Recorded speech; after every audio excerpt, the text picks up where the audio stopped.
कहा था, सना और विशाल से ये कहा था, इन जैसों को तो मैं काम पर रख सकता हूँ। बिल्कुल। तो क्या इसका ये मतलब है कि आपको आपके पैसों का बहुत घमंड है और अगर आपके पास इतना ही पैसा है तो आप इस शो में क्यों आए? और पॉपुलैरिटी तो आपकी वैसे भी आपके व्लॉग्स के थ्रू है, तो आपका मेन एम यहाँ पर आने का क्या था और इन जैसों का मतलब क्या है? मैं बता देता हूँ आपको। पहली बात, इसने बोला मुझे जानवर बोला, सांड बोला, फिर इसने बोला औरत है, ये वो चीज़ें हैं। तो गुस्से में ना इंसान कुछ भी बोल सकता है, और ये बात मैंने बोली थी। हुए देखा जिस तरह से आप कृतिका को गाइड करते हैं, तो क्या हम ये भी मान सकते हैं कि आपको कृतिका पायल से ज्यादा पसंद है?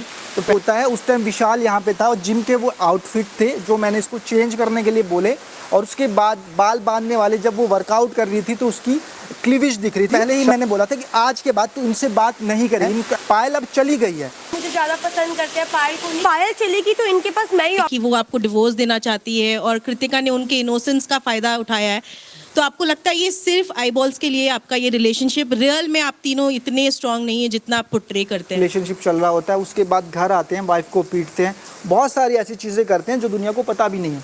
पर मेरे में हिम्मत थी, मैं सामने लेके आया। आपने हर बार अपनी चीटिंग को जस्टिफाई काफी अच्छे से किया है। 7 दिन में आपको प्यार भी हो गया। Cheating is a choice. को छोड़ देता, मैं इससे शादी कर लेता, रखा तो दोनों को ना। बार बार कह रहे हैं कि मैं इसको भी रख सकता हूँ, उसको भी रख सकता हूँ।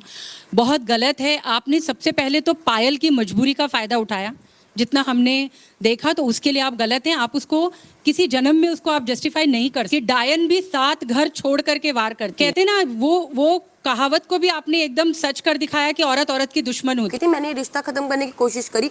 मैं पायल हमारी लाइफ से अलग हो